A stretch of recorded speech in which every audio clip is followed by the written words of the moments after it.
certo. A gente começa a partir de agora aquele momento esperado das quintas-feiras, que é o quadro Não Pira.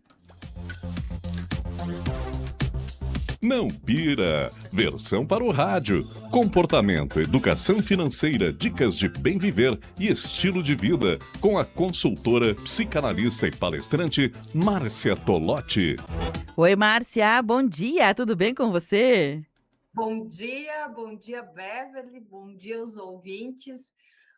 Tudo bem, né? O que não está bem, a gente se esforça no pensamento e nas emoções para ficar bem, né? E um dia maravilhoso desse, a gente tem que se esforçar para ficar bem, né? É isso aí, concordo contigo, Márcia. Não é uma, é um ficar bem, ser feliz, as coisas darem certo é uma decisão, né? Começa com uma decisão, por aí.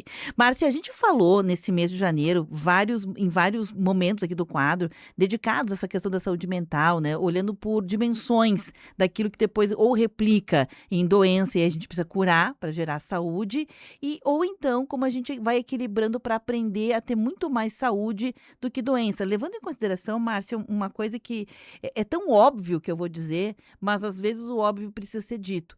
O normal é ter saúde. O normal seria a gente ser equilibrado. O que é anormal é a doença, é o desequilíbrio, é a falta de saúde mental. Então, a gente precisa equilibrar, né? Ah, eu estou doente. Não. Estar doente é que é o errado, entre aspas, né? O que não é normal. Levando em consideração isso, a gente falou sobre questão de educação financeira, né, o equilíbrio financeiro, falamos sobre os eventos traumáticos que acontecem, uma separação, uma morte, a perda de um emprego, etc. A gente falou sobre o medo, né, o quanto o medo às vezes cria monstros que estão na nossa cabeça e passam a ser reais. E hoje, para a gente fechar, Márcia, a gente vai fazer um review sobre o que a gente falou, mas com a perspectiva de resgatar aquelas dicas práticas que tu deu em cada um dos dias e fechando para que a gente entenda que é possível construir uma cartilha que nos leve a ter a nossa saúde mental como um patrimônio individual. É meu, é minha responsabilidade, é tua, não é de ninguém mais, né, Márcia? Uhum. Não, isso é super importante, porque traz já de início uma reflexão fundamental. O normal é estar saudável. Essa romantização, né, do estou estressado, tenho burnout, não estou bem, isso é uma espécie de uma banalização, né, de uma institucionalização da do sofrimento psíquico. O normal é a gente estar bem. Agora, ninguém está falando aqui que a pessoa está bem o dia inteiro, todos os dias. Não, a vida é cheia de frustrações. Só que a forma como a gente lida com essas frustrações é que vai balizar a nossa saúde mental, né? Eu gosto muito, Beverly, de pensar sempre, e eu acho que isso pode ajudar quem está nos ouvindo aqui, de pensar sempre numa escala. Vamos pensar na escala de 1 a 5, sendo que 1 é muito pouco e o 5 está no legal, e tem aí um intermediário, né? Que são essas graduações. Então, ok, eu estou triste. Aconteceu alguma coisa ruim na tua vida? Não, não aconteceu nada. Bom, então é normal eu ter ali uma tristeza, um pouquinho, né? Eventualmente, tal. Isso faz parte do ser humano. A gente tem um vazio existencial que a gente precisa lidar com isso. Agora, eu estou sempre com muita intensidade de tristeza todos os dias, ou quase todos os dias.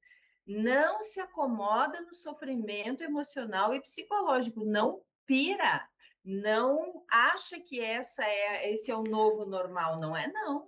Estou super estressado, é janeiro e eu já estou exausto, já preciso de férias. Esse esgotamento que a pessoa pode, porventura, estar sentindo, um dia ou outro, num grau 1, 2, ok. Não, eu estou muito estressado, estou muito cansado, estou esperando muito as férias, que vai levar 11 meses para chegar. Procura ajuda, não pira, não fica sozinho nessa batalha. Acho que essa é a grande primeira dica, né?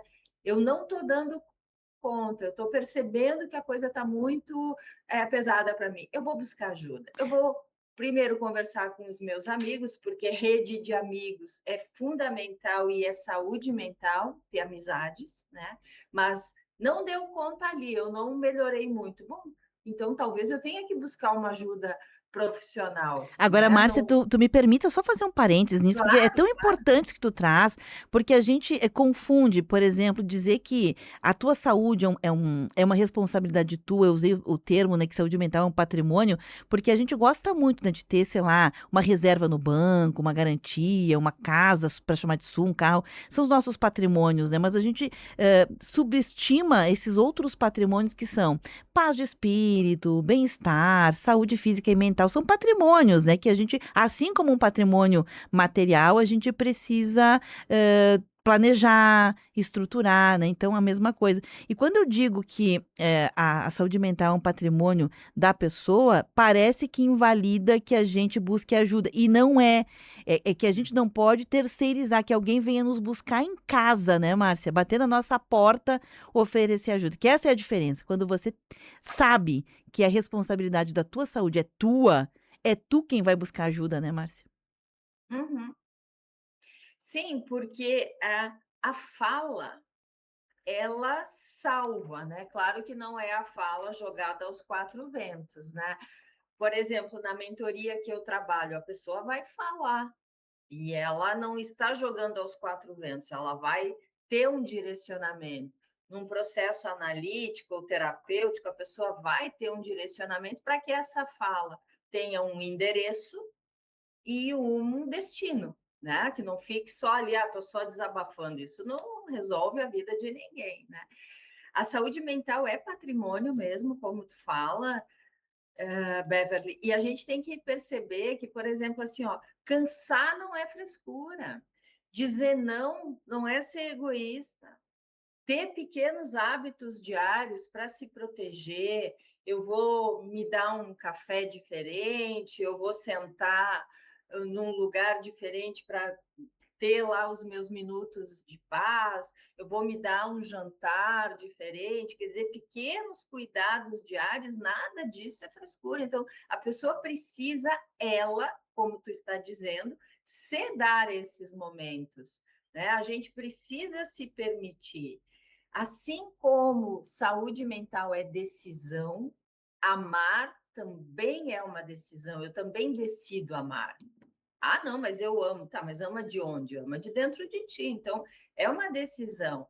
Só que amar a si mesmo é a decisão que a gente muitas vezes deixa por último. E a gente precisa se trazer para a primeira cena. O que está me cansando tanto assim? Por que eu estou tão esgotada? Ah, é porque eu estou dando mais do que eu tenho condições. Bom, então eu vou dar menos no trabalho, eu vou dar menos em casa, né? Não é para ser medíocre, é para ser equilibrado. Eu estou cedendo a todas as os convites ou pedidos que eu recebo. Diga não, se respeite, né? Eu não, eu preciso me dar, né? Ontem mesmo, Beverly estava num grupo de amigas, todas empresárias, todas trabalhando, todas bem-sucedidas, todas com um equilíbrio emocional em dia, mas mesmo assim chega um momento que as pessoas dizem cansei aqui, não consegui ali, como é que eu digo não? Então é um exercício diário que a gente precisa fazer. Ah, tá, eu vou dizer não. Disse não hoje, domingo estou super cedendo, vou lá na casa de não sei quem porque a pessoa me convidou, mas eu não estou afim, eu quero ficar em casa. Fique em casa, agradeça o convite, receba, mas consiga dizer essas coisas. E para isso, Beverly, é legal a pessoa ter um nível de autoconhecimento mínimo. Então, eu não acredito muito que todo mundo consiga fazer essa trajetória sozinho. Eu acho que as pessoas muitas vezes podem pedir uma ajuda, podem fazer um processo terapêutico, podem fazer aí uma mentoria que seja, podem buscar coisas para não pirar. Enfim, eu acho que o caminho é um pouco por aí. Perfeito. Então, acho que a gente traduz, assim, essa ideia, né, de que você precisa se apropriar, mas também precisa aprender a pedir ajuda. Márcia, eu lembro que no ano de 2025 nós fizemos várias pautas, assim, que na costura vinha com essa ideia de se você quer alguma coisa, você tem que deixar claro. Se você precisa de apoio, que você peça. Eu lembro porque tem muito, isso é muito comum na vida doméstica, né, ainda mais para as mulheres que reclamam o tempo inteiro. Eu sei porque eu tô falando de um lugar que eu também faço, né? Ai, mas eu muita louça para lavar, ninguém me ajuda. Ai, eu tô cansado. Mas a gente muitas vezes não levanta e é efetivo, sabe? A gente levanta e diz assim: olha, filho, filha, esposo, mulher, sei lá quem tá na casa, me ajuda a secar a louça, seca a louça, faz tal coisa. A gente fica só na reclamação, então a gente não é efetivo, né? Então, além de pedir ajuda, sermos efetivos, pedir ajuda no lugar certo, né, Márcia? Eu sei que, obviamente, quando tu falas em pedir ajuda, tu já tá dizendo isso, mas às vezes a gente precisa desenhar, não é na fofoca, não é pedir um remédio emprestado de alguém, não é ali que você vai encontrar ajuda, né? A ajuda ela tem que ser efetiva e ela não é só no consultório médico, ela pode às vezes vir antes, ela pode vir lá na igreja, junto que tem a pastoral da confissão, ela pode vir de um amigo, uma amiga que é um amigo, uma amiga fidedigno. Alguém, um bom conselheiro, uma boa conselheira, né? Então, é os lugares certos para pedir ajuda, né, Márcia? É isso, eu sempre penso e acho que é legal assim a gente entender que para a gente ficar bem a gente tem que ter uma rede. Imagina uma rede de pesca cheia de nozinhos, um nó que gruda com o outro, que gruda com o outro, que forma um espaço ali importante, né? É a igreja ou é a espiritualidade da forma como for, mas a gente precisa olhar para algo além da nossa racionalidade. Então, a fé, ela é fundamental, inclusive a fé em si, né? Mas a fé em Deus, enfim, aonde a pessoa buscar isso, porque a gente acaba não ficando tão arrogante, achando que somos começo, meio e fim, né? Eu acho que tem muita coisa aí para além de nós. Então, a espiritualidade é fundamental, as amizades são fundamentais e nesse estilo que tu falou, essa amizade que é pau para toda obra, que uma hora vai te dizer uma verdade que tu não vai gostar, mas que está ali porque te ama de verdade, torce por ti. É esse tipo de amizade que a gente tem que ter. A gente tem que ter lazer, sim, que é a hora de fazer nada, nada mesmo, né? E aí eu tenho que estar deitada numa rede, sentada na varanda, andando na praça, não sei, uma coisa para fazer nada, que é o lazer. Eu preciso ter o exercício físico.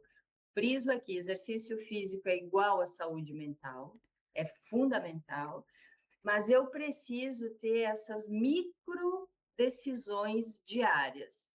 Filho, a varrer a casa é tua tarefa. De hoje para todo ou sempre enquanto aqui morar. Então, aí eu preciso estabelecer isso. E aí o filho resiste, diz que não, briga, chora, a mãe briga com o filho, ou o pai briga com o filho, mas vai lá, pega a vassoura e varre por ele.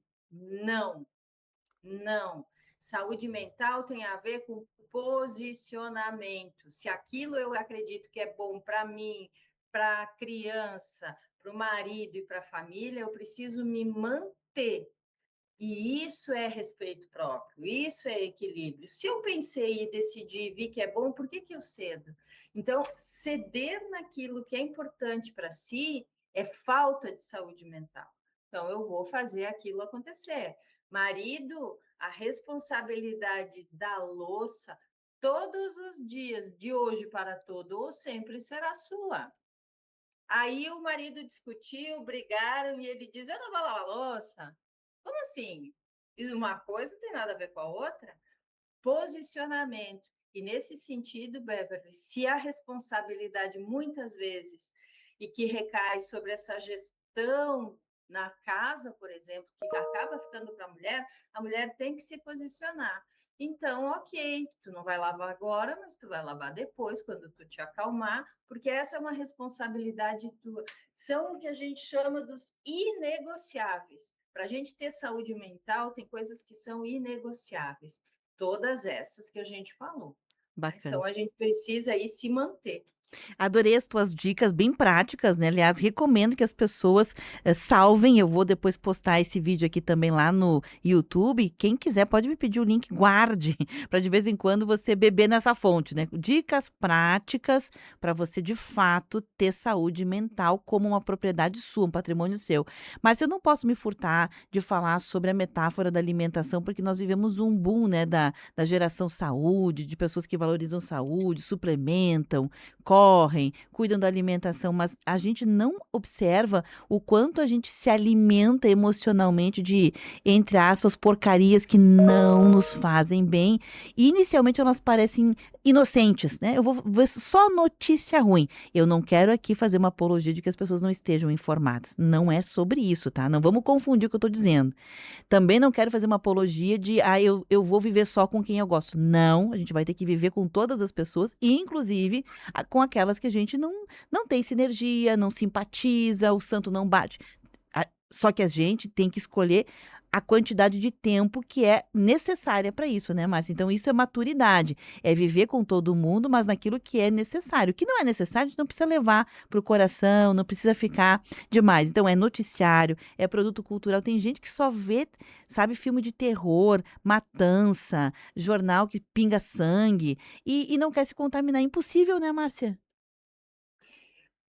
Eu cheguei a me arrepiar aqui quando tu trouxe a expressão, Beverly, de qual é o alimento emocional que a gente está ingerindo, sabe? Por isso que é bom conversar contigo, né, Beverly? E os ouvintes aí é que também devem adorar esse tipo de pensamento, porque passa batido, né? Passa muito batido. Qual é o alimento emocional que a gente está tendo? E isso vem pelo pensamento. Então, se eu estou ouvindo só notícia ruim, se eu só convivo com pessoas negativas, se eu só escuto que a coisa não vai dar certo, como que eu vou ter prosperidade em todos os aspectos? É impossível. Então, a gente tem que lembrar, por exemplo, que o lugar. Qual é a única coisa que de verdade no mundo a gente consegue dominar? É o nosso pensamento. Nosso campo de domínio é no nosso pensamento. Na vida, nas outras pessoas, nas coisas, a gente tem uma interferência muito pequena. E por que no nosso pensamento, no campo onde a gente tem a maior autonomia, a gente fica negligente? Se eu ligar lá a TV num determinado canal, eu sei que eu vou passar o dia ouvindo coisa ruim. E quando as notícias pararem, vai entrar uma novela que fala de traição, gente que rouba gente, pessoas que não se amam de verdade, pessoas que enganam umas às outras. Quer dizer, nem na hora do suposto lazer, o meu pensamento consegue ter um refresco. Então, é fundamental a gente entender que também tem coisa boa nesse mundo e que eu preciso me alimentar dessas coisas boas. Seja lendo um livro bacana, seja convivendo com pessoas positivas. Isso é fundamental para a saúde física. Tem vários estudos, Beverly, mostrando que pessoas que têm uma fé melhor, pessoas que têm um pensamento mais positivo e que convivem com pessoas mais positivas adoecem fisicamente muito menos, emocionalmente muito mais, né? Então, cuidado com o que... Isso aí foi fundamental, Beverly. Cuidado com o que a gente está botando na nossa mente, porque os pensamentos, eles ficam, eles reverberam, eles vão para o corpo. O corpo adoece por conta de pensamento. Pensa você aí que está em casa, uma pessoa bem negativa que você conhece, a gente sempre tem várias ao nosso redor. Perceba quantas doenças físicas essa pessoa tem. Então, onde é que está a raiz da coisa? Está no pensamento, está na forma como a pessoa se alimenta emocionalmente. Márcia, e por fim, não posso fechar, né, uma programação especial do Janeiro Branco sobre saúde mental, reconhecendo também, tirando esse mito, né, esse estigma que ainda tem, eu sei que amadureceu bastante, mas ainda tem na sociedade, de que quem toma remédio para alguma situação emocional, alguma coisa de saúde mental, para ansiedade, para borderline, o que for, né? Que tomar um remédio psiquiátrico é coisa de louco. A gente precisa normalizar que, quando é necessário, a gente toma remédio para pressão alta, a gente toma remédio para controlar a glicose no sangue, e ninguém discute, ah, é louco, é doido, é incapaz. Não. A gente toma o remédio e vive melhor, Márcia.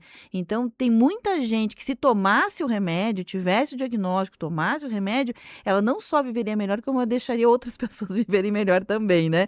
Então, vamos normalizar tomar remédio? Se for o caso? Olha só, eu costumo brincar com isso e é um argumento que eu uso muito. Eu preciso de óculos, porque eu tenho uma deficiência nos meus olhos, né? Então, tá, mas eu não quero usar óculos, bom, mas eu não vou enxergar, né? Então, é muito óbvio. Eu tenho uma deficiência de algumas substâncias no meu cérebro que, que fazem com que eu tenha uma ansiedade que eu não consiga controlar, ou que eu tenha algumas crises que impactam muito na minha vida, por exemplo.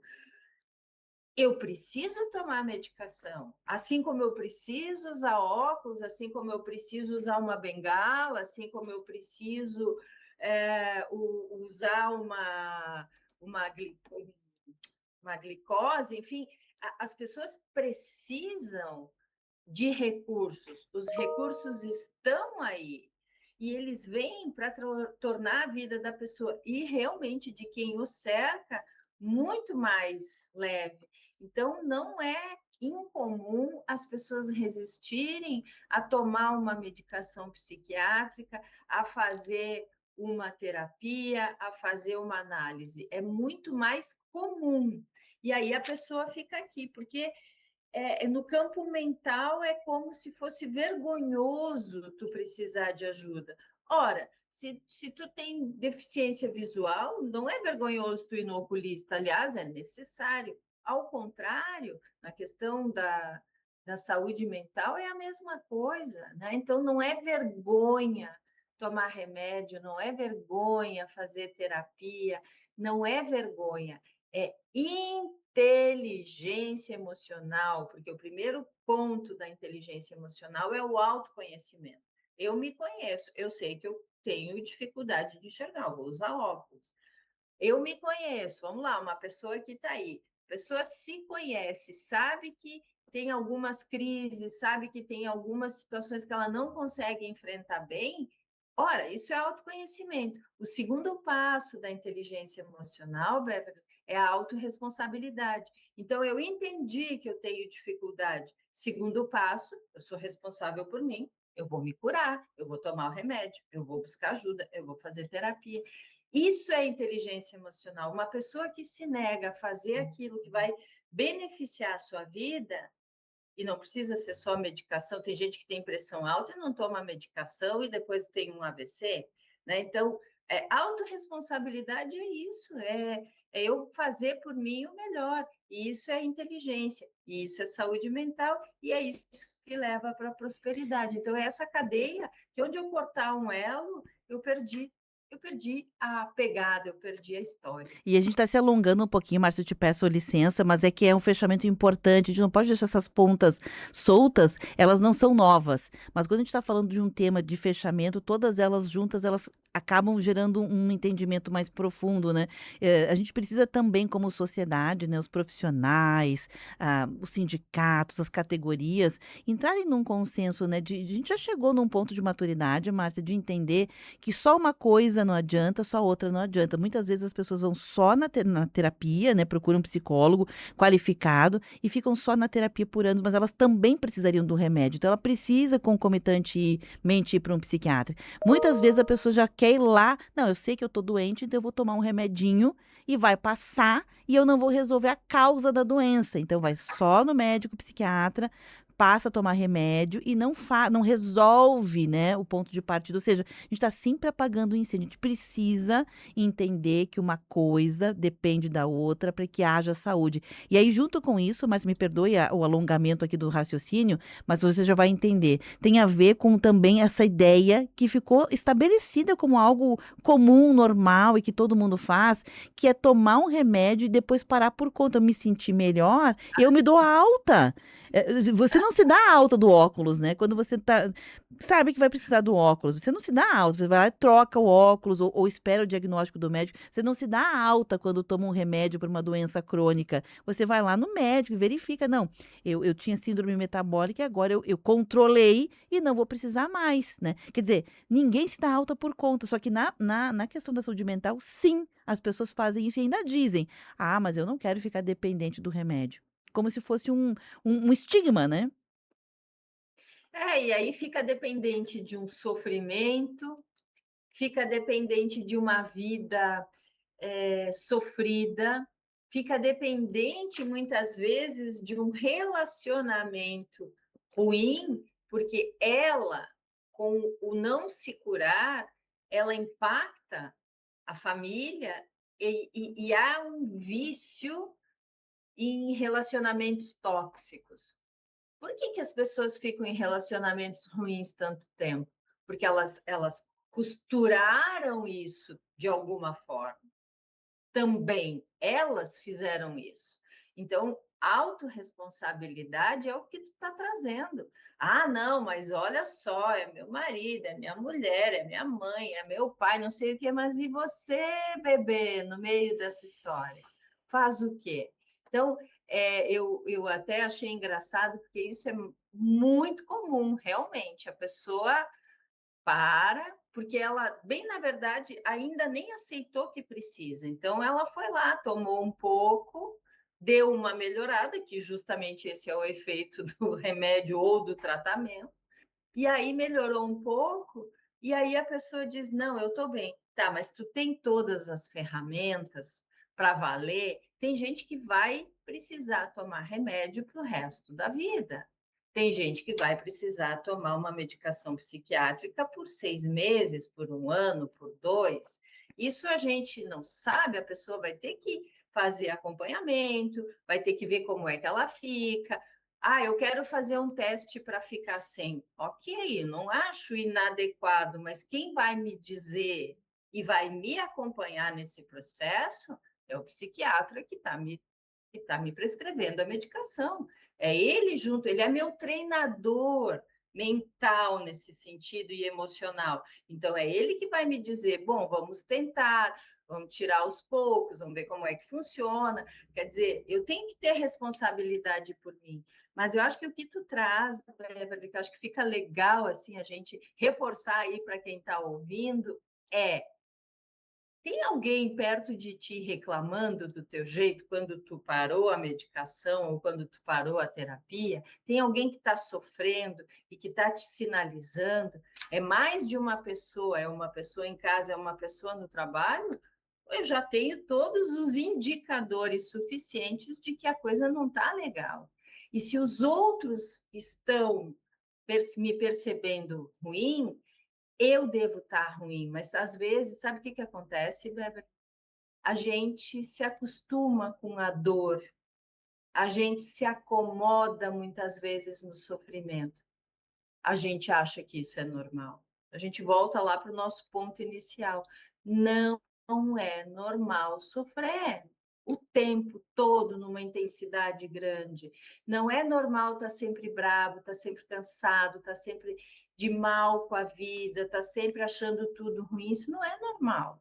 Eu posso ter uma vida mais leve, eu mereço ter uma vida mais leve. E para isso eu vou buscar o recurso que for, seja o que for, é remédio, é terapia, o que é? Eu tenho responsabilidade na minha vida. Por que eu tenho que achar que os outros têm que me aguentar porque é o meu jeito? O meu jeito eu posso melhorar. Até o último suspiro da minha vida. A Mirlene, a tua sogra, né, queridona, ela é amiga aqui do programa. Você disse: eu quero mandar um abraço para minha norinha do coração aqui. Um abraço, tá escutando o programa, viu? Tá entregue. Tá bom, beijo, Mirlene, E a minha Martita sogra. A Martita Angeletti, que é uma querida, mora no bairro Madureira, também ela disse: "Nossa, parabéns, Márcia, pelas tuas ponderações", ela acompanha sempre, por todos os encontros, em especial nesse mês de janeiro, e ela diz: "Eu te acho uma pessoa muito preparada, Márcia, para falar do que você fala". Ah, que bom, muito obrigada. Obrigada pela audiência. Eu acho que é essa corrente, né, Beverly, que eu acho o rádio genial, amo, né? Amo conversar com a Beverly, que tem essa amplitude de pensamento e deixa a gente falar livremente. Então, isso é uma corrente, porque daí tem o ouvinte que está lá, que daqui a pouco vai comentar com alguém, daqui a pouco vai dar um toque para outro. Então, é uma corrente que a gente vai propagando, porque eu acredito nisso. Eu acho que o que a gente sabe, o que a gente pode compartilhar, a gente deve entregar, porque está todo mundo no mesmo barco. É verdade. Quanto mais pessoas estiverem bem, é melhor para todos. Então, que a gente possa propagar nesse janeiro branco essa essa possibilidade de que eu tenho autonomia, eu posso melhorar, eu posso me esforçar e eu posso compartilhar o bem, porque compartilhar o mal, o mundo está já cheio e bem cansado. Bem cansado. Márcia, quero te propor aqui, a Ana mora no bairro Serrano, e ela, enquanto a gente falava aqui, ela gostaria de sugerir uma pauta para ti, né, para semana que vem. Eu achei sensacional, quero já te propor aqui de viva voz.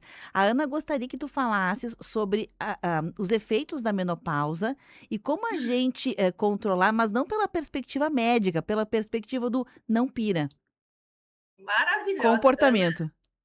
Eu tenho aqui do lado, eu só não alcanço agora, é um livro que eu comecei a ler agora, que chama O Cérebro e a Menopausa, né? Então, eu acho que é uma temática super importante, eu acho que isso está vindo com mais força. E volta, Beverly, olha como fecha aí, tá super topado, Ana, esteja aqui a semana que vem, porque a gente vai falar sobre isso. Por quê? Porque é como se a mulher devesse ter vergonha de estar na menopausa. É como se a mulher tivesse que esconder. E isso tem que vir para a primeira cena, por quê?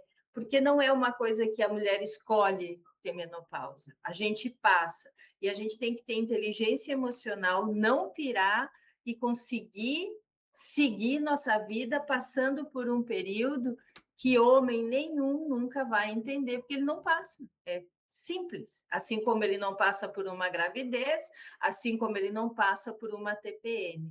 Então, isso que nos invade, as mulheres, essa mudança hormonal que vem sem avisar e que não diz para a mulher o que ela tem que fazer com aquilo, tem que ser mais respeitado, tem que ser mais considerado. E parabéns por trazer, por dar a oportunidade para a gente poder falar sobre isso, porque tem muito pano para manga, né? Então a gente pode dedicar o mês de fevereiro inteiro. Mais um especial. Bacana, já tá topado, viu, Ana? A gente começa semana que vem. Se não der tempo de fazer tudo, a gente prolonga para os próximos dias. Márcia, obrigada, viu? Um ótimo dia, uma ótima semana para você. Obrigada a todos, boa semana. Valeu. Gente, esse conteúdo fica armazenado e disponível em vídeo. Já tá lá no Facebook.